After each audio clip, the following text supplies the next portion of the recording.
I want to talk to you, young person. You've learned doctrines of sovereign grace. You read the Puritans. Congratulations.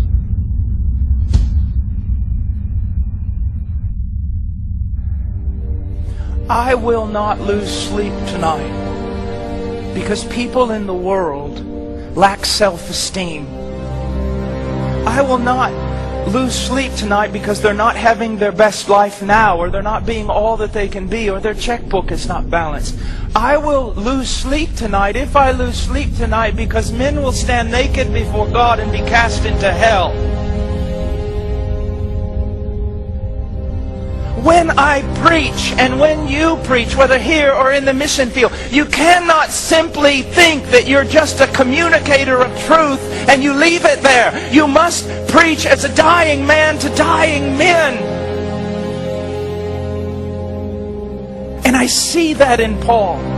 There was a passion, there was an urging. He wasn't simply satisfied if he preached well or communicated truth.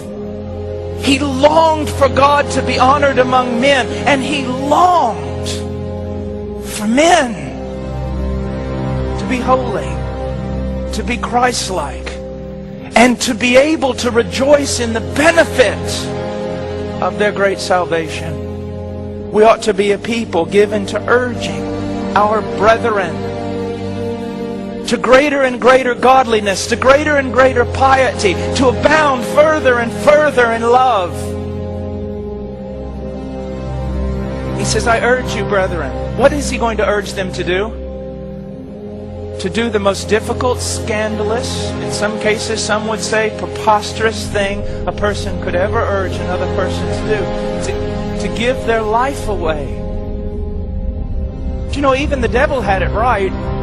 In this sense, you can take away a man's goods, his houses, his lands. You can do absolutely anything to him. But the moment you touch his flesh is when you're truly going to test this man. To give away a car, a home, a tithe is a small thing. But to ask a man to give away his life. I know there's so much romantic notion about missions, but Amy Carmichael, Elizabeth Elliot's book, it's right. Missions is only this, an opportunity to die. An opportunity to give your life away for something much larger than yourself. Much greater than yourself. So he is going to ask these people to do what some would consider almost cultic, absurd, ridiculous, immoral. To give their life away, to offer their life. Now, you're going to need strong medicine to motivate a person to something such as this. What on earth or in heaven could ever motivate a man to give his life away?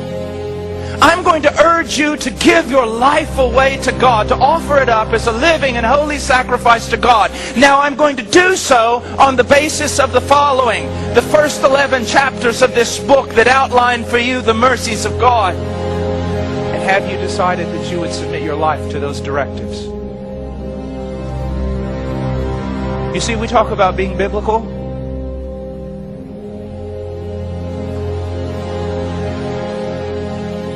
In our worship, have you gone through Scripture to discover what God desires out of worship? Well, you know, we love worship this way. I don't care how you like worship, because that's not the point. What has God said? You see, in this idea, we can romance this thing to death. We can spiritualize it to death. We can say, oh, I've given my... Someone says, well, I've given my life to the mission field. That does not mean at the same time that you have given your heart to God. Because you can go to the mission field and be godless and carnal and trite. You'd be better off joining National Geographic than you would a mission agency.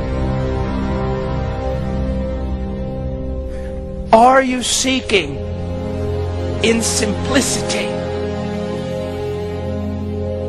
to examine your life? I'm not talking about finding legalistic inferences and forcing them upon yourself. I'm talking about the great principles of Scripture dealing in every aspect of your personal life applying them to you and seeking to obey them.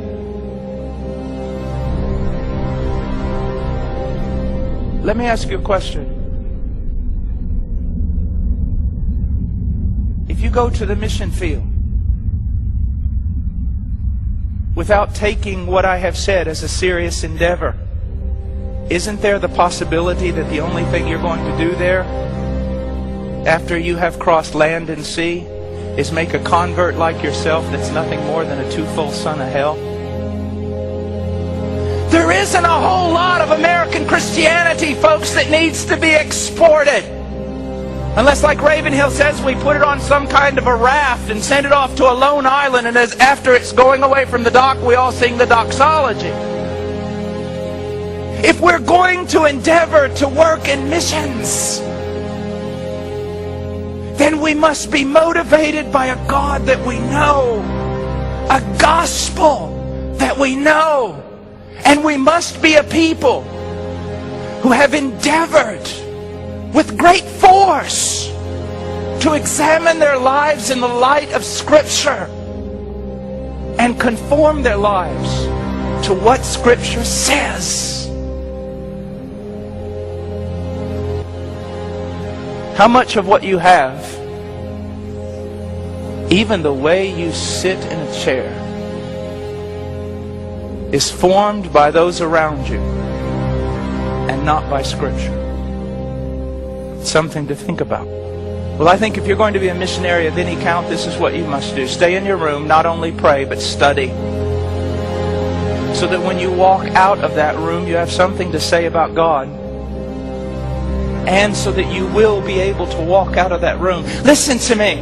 I've been there, done that, got the t-shirt. You walk out there in all your zeal in the middle of the plaza and you begin to preach, and you think as a young missionary that angels are going to drop out of heaven and the hallelujah chorus is going to be sung. Millions of people are going to be converted. They're going to toss you on their shoulders and build a statue of you. That's not going to happen. What's going to happen is this. You're going to go there and you're going to preach and you're going to preach.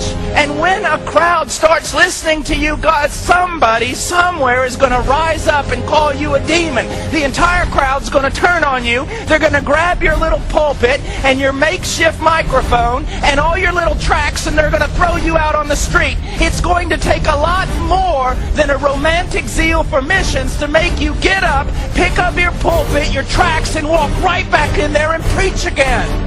It's going to take a passion for God that is created out of knowing Him. And that's the same for everything in the Christian life.